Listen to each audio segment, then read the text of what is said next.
and and they said, you know what, yep, okay, let's go with it. And then we fixed some of the lines in ADR after that.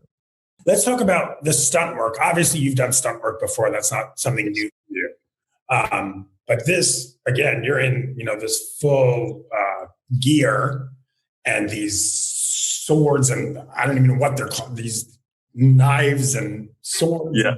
It's a whole other level. What kind of training do you do? And then, how much are you doing on your own? And how much are you getting hurt? I know these things are choreographed. I know you're not supposed to get hurt, but I imagine you went home a few nights and you're like, you know what? I need well, I was obviously for the physical aspect of the character. I was working with Dave Rienzi, my trainer, for both the aesthetic and what was required of me for stunts. And so it was a very grueling training regime when you add it to a TV schedule. TV schedule was hard enough as it is, and then you add an hour and a half of training every day, and it becomes a thing where you are chasing sleep for 6 days a week, and then Sunday is just a complete write-off because you're in bits, and then Monday you're up at 3 a.m. again, and you're just going. And so we did some sword training with Vladimir Furdik, and I'd done some swords before, but he got me back into my stride. And then they started doing a lot of the choreographing to one side, and I was working, I was shooting. And so because I was shooting so much, and I was in almost every day, there was no opportunity for me to actually learn these fights. And so they would send me a video, and I would try and learn the fight through this video, and then ultimately end up having to learn it either the morning of, during the rehearsals, or the night before, and then going in and going, right, okay, let's do it. The difference between that and the episode 1 fight was that there was a bit more time to prepare for that one. Wolfgang Stegemann came in, who's part of Eastwood Action Stunts, and he brought a specialized team in, and we worked together. Wolfgang and I have worked together before, and we speak each other's language. And so he knew exactly what I wanted to do with the scene. I knew exactly what he was capable of, and he knew that he could push me.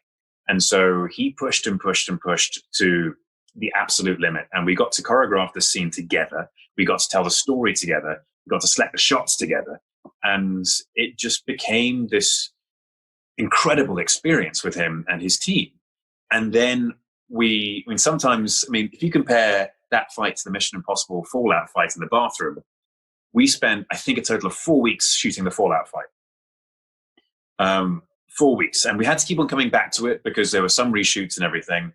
But we shot the whole Blaviken fight in episode 1, I believe, in 2 days, because we were just running out of time. And one of those, I think the third day, which we tried to shoot, it was, if there was a third day, I think there was, it was a downpour and our set was washing away. And so we literally couldn't shoot on it. And we just had to sit there and hope that this apocalyptic rain was going to stop, which had been going for like months at this stage. It was the most uncanny, unseasonal weather that we were having. And anyway, so got to the fight, we did it. And in that fight in particular, I was working with Lucy Cork. She's an absolutely exceptional stunt performer, and injuries happen. We had cuts all over our hands afterwards because you do catch each other. It's when you're moving that fast. Even the trick is with a lot of these things, I mean, in a perfect world, you never touch skin. But with all the rehearsals and everything, you end up making contact with each other. But the real trick is pulling that contact before it does any real damage. So before you break a finger, before you break an arm, you realize a mistake has happened and you're pulling the hit. Or you slow it down enough so someone can duck out of the way and shout, "Cut!" But yeah, and otherwise, with all the other stunts with the wire rigs, some bruises here and there, some aches and pains, a couple of bashes, but nothing fatal.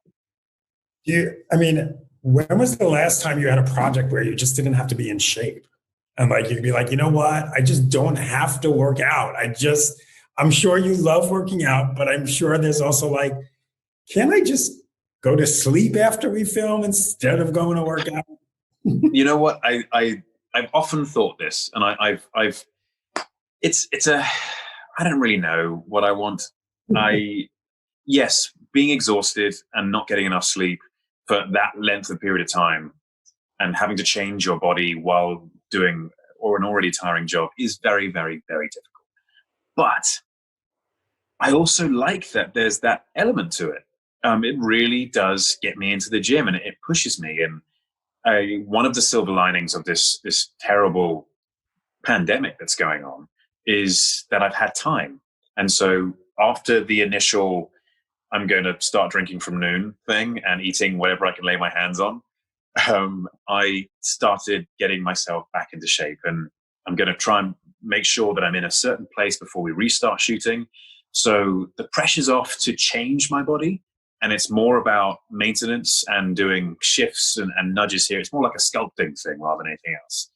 And that will alleviate some pressure and that will definitely help.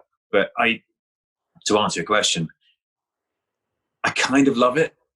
I like it being that hard, but it's also exhausting. At the end of a shoot, you're completely physically exhausted and mentally exhausted. And so, but it's nice to do that. It's nice to work that hard for something, especially if you love it as much as I love the Witcher IP. So season 2 production is going to start up soon, it sounds like, or everyone hopes so, but we just don't know. We're just going to wait and see.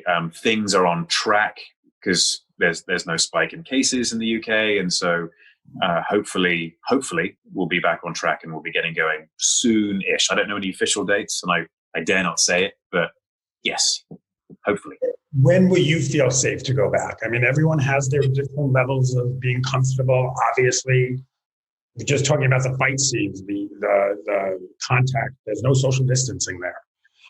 When will you feel comfortable going back to set and saying, you know what, we could do this? I mean, I've hung out the side of helicopters and been chased by Tom Cruise, so I'm pretty comfortable. I'm pretty comfortable with it. But it's very important that everyone is comfortable. I know they're working very hard to make sure that the right measures are in place, so bad things don't happen. It's a very serious virus, and precautions do have to be taken.